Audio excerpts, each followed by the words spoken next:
Diane Artemis, standing on a tomb from far away, vowing to take revenge on behalf of Camilla, who was punished, put down in an unseemly, un-Homeric manner, about to kill the man, the dog, responsible. Straight away. And notice the difference. There's a parallel between the two death scenes. When Camilla, she was in the middle of battle, and this javelin or bow that was shot by Aruns, assisted by Apollo. Camilla had no idea the weapon was coming. Everyone else knew. Everyone heard it, saw it, followed it through the sky. Camilla had no idea. Compare. Straight away, my subject, Aruns. Straight away, my subject, Aruns. Audiit is really audiwit. It's a syncopated perfect. Heard. Una here is an adverb, meaning like at once, at one time. He heard the screech of the weapon and the sounding airs. So he hears it. He's totally aware of his coming death. He hears the screech of the weapon, subjunctive genitive, and the sounding airs. And the spear point gets stuck in his body. There it is, impaled. His countrymen, his comrades, having forgotten, abandon that one. Just because Ilum is right there at the beginning doesn't mean it's the subject. That's a direct object. Here's my nominative plural subject. And I know Ilum isn't the subject of the verb because it's singular, and my first verb, even though it's far away, is linguant. Do you see that's plural? That's not going to take a singular subject. Masculine nominative plural. His comrades, his countrymen, his allies. Having forgotten, abandoned him, breathing and groaning his last. Breathing and groaning his last. In the unknown dust of the fields. Having forgotten, they abandon him, breathing and groaning his last in the forgotten or the unknown dust of the fields. Now, do you see the Homeric? The power of this passage is lost on you if you do not follow along with the Homeric values. What did he pray for? He wanted to kill Camilla because she was an affront to the patriarchal order. She was in confrontation with this very masculine sphere of war. And so that could not be abided. That could not be tolerated. And so who is going to ensure that the patriarchal order is affirmed? That was Apollo. An agent, an enforcer, a preserver of the male order. But in order to preserve the male order, they had to compromise their own values, namely those Homeric values that give meaning to the bloodshed and death and murder altogether. And so his second part of the prayer was, after having killed Camilla, to return home safely and anonymously, which is very un-Homeric. You can't get the glory. Your name won't live on attached to that killing if it's anonymous and you return home safe, which is not an expression of bravery, right? Cowardice, flee, run.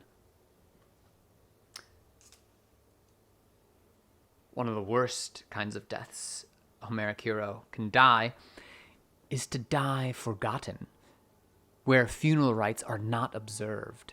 That is a very terrible fate. And so, is this a kind of justice? Right? Is this a righting of the wrongs? Is this a balancing of the scales? What Camilla was owed? Does this change that?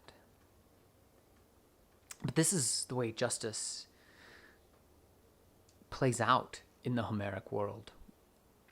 What does justice or righting wrongs, what does it look like in a more, in a different kind of world, say the Roman world, a republic that reveres law and order and courts. Due process sometimes, sometimes not. This is the kind of justice that's dealt out in these Homeric warrior cultures.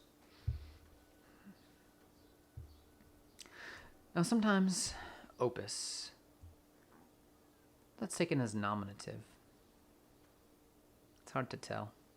Perhaps it's genitive, by the wings of opus, or opus now is the nominative and it's now referring to Diana. This is a very complex, I said I wasn't going to talk about opus, but maybe I should. Opus was once upon a time part of Diana's squad, until she herself was raped and Diana takes murderous revenge on Opus's behalf. And so why does this name, this reference to this one nymph, show up twice now? It's significant that it also involves Diana taking revenge. She is carried, Diana, Opus, is carried by wing, on wings, to ethereal Olympus, to airy Opus, to high in the sky Opus. High in the sky Olympus, to the high in the sky Olympus. She is carried by wing, on the wings, to ethereal Olympus, to aerial, very airy, high in the sky Olympus. She, namely Opus, Diana, there is a lot of ambiguity here. And that is Camilla. Goodbye to Camilla. And you have to know a lot about Camilla going forward for the Aeneid. She is a perfect Homeric hero. And she has an antecedent, a parallel in the Iliad, namely Penthesilea. Penthesilea also subdued men in battle, defeated them one-on-one, a perfect Homeric hero.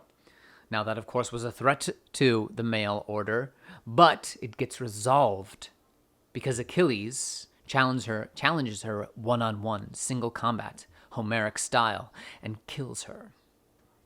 Where, of course, as we mentioned earlier, it is implied that in another place, another time, Achilles and Penthesilea could have become lovers. Camilla doesn't get that. Camilla gets this. Camilla gets this end, where she too has an erotic overtone or undertone with her sister Acca.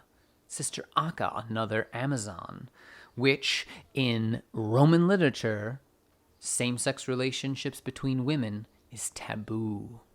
It's not depicted ever. But it seems to be depicted here, and we went over that with the Catullin Echoes.